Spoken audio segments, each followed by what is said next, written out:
जय माता दी। मेरे सभी प्यारे दोस्तों, मैं लक्ष्मी शर्मा बड़ों को चरण स्पर्श, छोटों को प्यार और बराबर वालों को दिल से नमस्कार करती हूँ।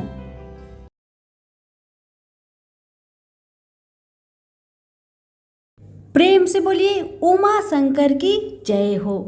आज मैं आप सभी को गणगौर व्रत की पौराणिक कथा सुनाने जा रही हूँ।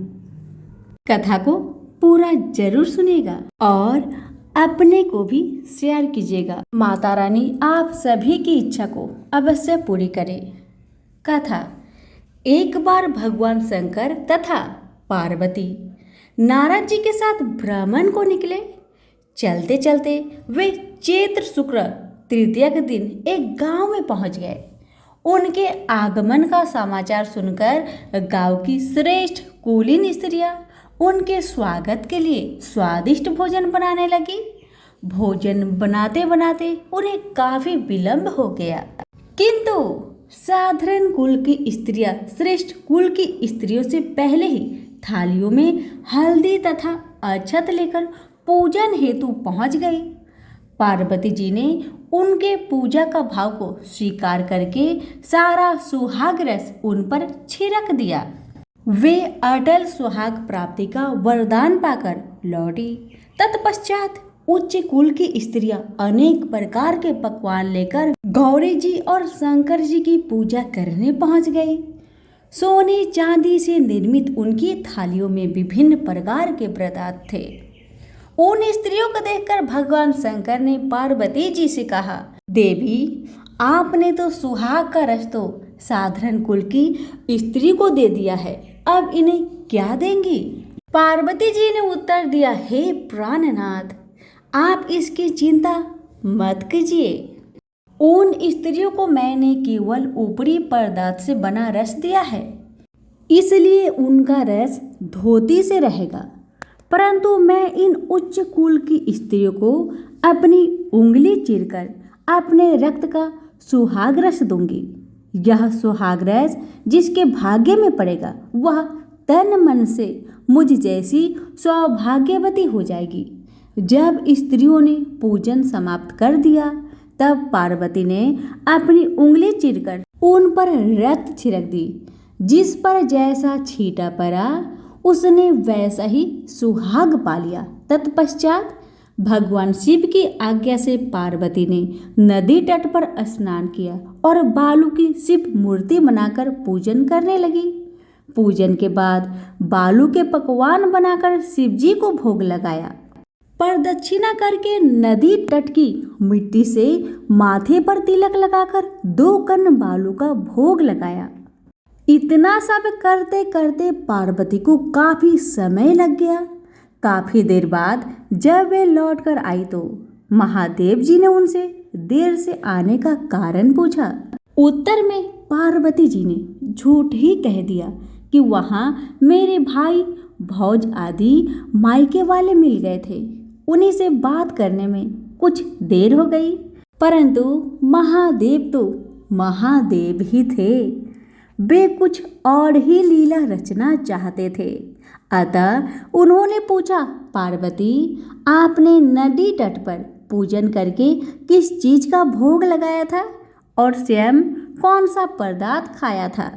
पार्वती जी ने पुनः झूठ बोल दिया कि मेरी भाऊजी ने मुझे दूध भात खिलाया, उसे खाकर मैं सीधी यहाँ चली आ रही हूँ। ये सुनकर शिव जी भी दूध भात खाने की लालच में नदी तट की ओर चल दिए। पार्वती जी दुविधा में पड़ गई। तब उन्होंने मौन भाव से भगवान भोले शंकर का ही ध्यान किया और प्रार्थना की, हे भगवान, यदि मैं आपकी अनन्य दासी हूँ तो आप इस समय मेरी लाज रखिए। यह प्रार्थना करती हुई पार्वती जी भगवान शिव के पीछे पीछे चलती रही। उन्हें दूर नदी के तट पर माया का महल दिखाई दिया। उस महल के भीतर पहुंचकर वे देखती हैं कि वहां शिव जी के साले तथा सलहज आदि सब परिवार उपस्थित है। उन्होंने गौरी तथा भगवान शंकर का भावभीना स्वागत किया। वे 2 दिनों तक वहां पर रहे। तीसरे दिन पार्वती ने शिव जी से चलने के लिए कहा, पर शिव जी तैयार नहीं हुए। वे अभी और रुकना चाहते थे। तब पार्वती जी रूठकर अकेले ही चल दी। ऐसी हालत में भगवान शिव को पार्वती के साथ चलना ही पड़ा। नारद जी भी साथ साथ चल दिए। चलते चलते वे बहुत दूर निकल आए। उस समय भगवान सूर्य अपने धाम को पधार रहे थे। अचानक भगवान शंकर पार्वती जी से बोले, देवी, मैं आपके मायके में अपनी माला भूल आया हूँ। ठीक है, मैं ले आती हूँ, पार्वती जी ने कहा और जाने को तत्पर हो गई। परंतु भगवान ने उन्हें जाने की आज्ञा न दी और इस कार्य के लिए ब्रह्मपुत्र नारद जी को भेज दिया। परंतु वहां पहुंचने पर नारद जी को कोई महल नजर नहीं आया। वहां तो दूर तक जंगल ही जंगल था, जिसमें हिंसक पशु विचर रहे थे। नारद जी वहां भटकने लगे और सोचने लगे कि कहीं वे किसी गलत स्थान पर तो न आ गए। मगर उसी समय बिजली चमकी और नारद जी को भगवान शिव की माला एक पेड़ पर टंगी हुई दिखाई दी। नारद जी ने माला उतार ली और भगवान शिव के पास पहुंचकर वहां का सारा हाल कह सुनाए। तब भगवान शिव हंसकर कहने लगे, नारद, ये सब पार्वती की ही लीला है। इस पर पार्वती जी बोली, मैं किस योग हूँ? तब नारद जी ने अपना सिर झुकाकर कहा, माता, आप पतिव्रताओं में सर्वश्रेष्ठ है।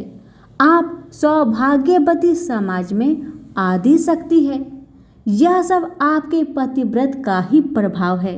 संसार की स्त्रियां आपके नाम स्मरण मात्र से ही अटल सौभाग्य प्राप्त कर सकती है और समस्त सिद्धियों को बना तथा मिटा सकती है। तब आपके लिए यह कर्म कौन सी बड़ी बात है? महामाये, गोपनीय पूजन अधिक शक्तिशाली तथा सार्थक होता है। आपकी भावना तथा चमत्कारपूर्ण शक्ति को देखकर मुझे बहुत प्रसन्नता हुई। मैं आशीर्वाद रूप में कहता हूँ कि जो स्त्रियां इस तरह गुप्त रूप से पति का पूजन करके मंगल कामना करेगी, उन्हें महादेव जी की कृपा से दीर्घ आयु वाले पति का संसर्ग मिलेगा। प्रेम से बोलिए, उमापति शंकर की जय हो।